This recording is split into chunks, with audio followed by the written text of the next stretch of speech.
1월 28일 목요일 윈TV 미주 핫뉴스입니다. 집세와 공과금이 밀린 수백만의 미국인들을 위한 250억 달러의 연방정부 기금 렌트비 지원 프로그램 신청이 지난 20일부터 시작됐습니다. 현재 50개 주에서 신청을 받고 있으며 임대인뿐 아니라 집주인도 이 지원금을 신청할 수 있습니다. 이 프로그램은 연체료를 포함해 연체된 12개월까지 렌트비를 지원받을 수 있고 향후 3개월치 미납금도 신청이 가능합니다. 신용평가사 무디스의 분석에 따르면 1월 현재 전체 임대인의 거의 4분의 1에 해당하는 1,000만 명 이상의 미국인이 총 570억 달러의 임대료와 유틸리티를 연체한 것으로 조사됐습니다. 전국아파트협회의 그레그 브라운 수석부 회장은 렌트비 지원 프로그램으로 국민들이 빚에서 벗어나는데 조금이나마 도움이 됐으면 한다고 밝혔습니다. 신청 자격은 가구원 중 적어도 한 명이 실업자이거나 팬데믹으로 인해 수입이 감소하고 경제적 어려움을 겪고 있는 사람들이 해당됩니다. 신청자는 퇴거 통지서나 노숙의 위험에 처해 있음을 설명해야 하며 저소득자임을 증명하는 수입에 관한 서류를 제출해야 합니다. 연방재무부에 따르면 90일째 실직 상태이고 지역 중간소득의 50% 이하를 버는 사람들이 우선적으로 지원을 받게 될 것입니다. 일리노이에서 긴급 임대 지원 프로그램에 신청할 경우 www.ihda.org에 접속한 후 필수 양식을 작성하고 요구하는 서류를 제출해야 합니다. 지난 26일 미 연방법원은 바이든 대통령의 주요 이민개혁 정책 중 하나인 100일간 서류 미비자 추방류의 행정명령 집행을 중단시켰습니다.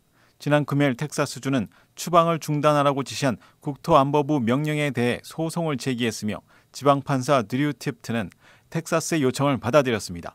텍사스 법무장관 켄 팩스터는 이 추방유예가 국토안보부와 텍사스주가 체결한 협정에 따라 이민 집행 변경 사항에 대한 협의를 거치지 않았기 때문에 연방법을 위반했다고 주장했습니다.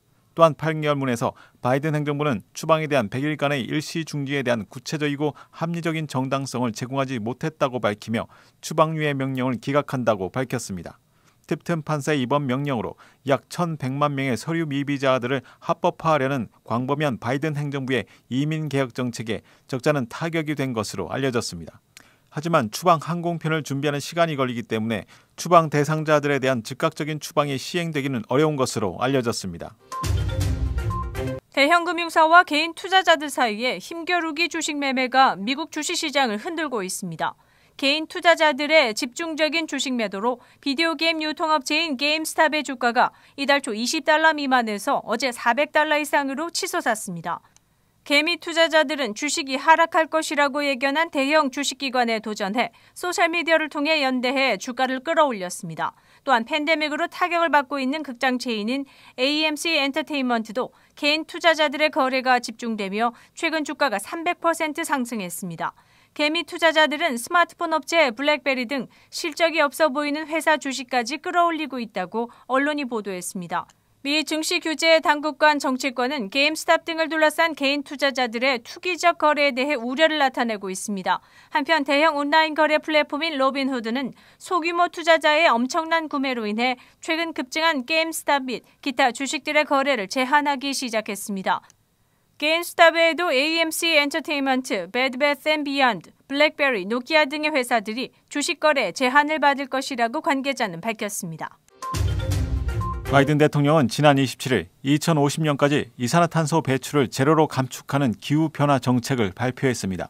또한 앞으로 10년간 청정에너지 개발을 위해 1조 7천억 달러를 투입합니다. 이것은 탄소 배출 28% 감소를 공약했던 오바마 전 대통령을 뛰어넘는 파격적인 기후변화 정책입니다. 이에 따라 의회는 2025년까지 이산화탄소 오염에 대해 오염세를 매기거나 세금을 부과합니다. 경제 전문가들은 기후변화에 대처하는 효과적인 정책이라고 찬성을 표하기도 했지만 2050년까지 이산화탄소를 제로로 만들기는 현실적으로 불가능하다고 보는 견해들도 있습니다.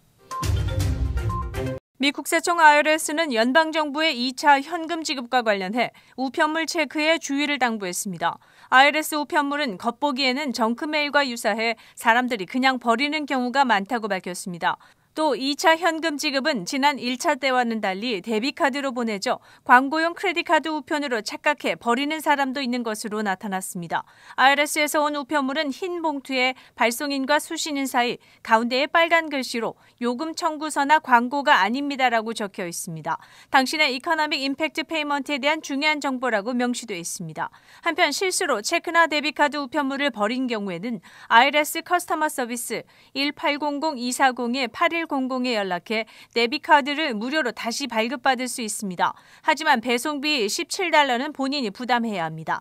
올해 2월 12일부터 시작되는 세금 보고 시즌에 받지 못한 $600를 클레임해서 받을 수 있습니다. 1월 28일 목요일 코로나19 현황입니다. 미 전 지역 누적 확진 2,625만 5,257명, 신규 확진 8만 1,504명, 누적 사망 44만 1,554명, 신규 사망자 수는 1,716명이며 지금까지 완치된 사람은 1,597만 6,720명입니다. 일리노이주 누적 확진 111만 6,372명, 신규 확진 4,191명, 누적 사망자 수는 19,067명이며 하루 새 신규 사망자 수는 103명을 가리켰습니다. 지난 일주일간 코로나19 양성 판정률은 5.5%를 나타냈습니다. 다음은 어제 기준 각 주의 신규 확진자와 신규 사망자 수입니다.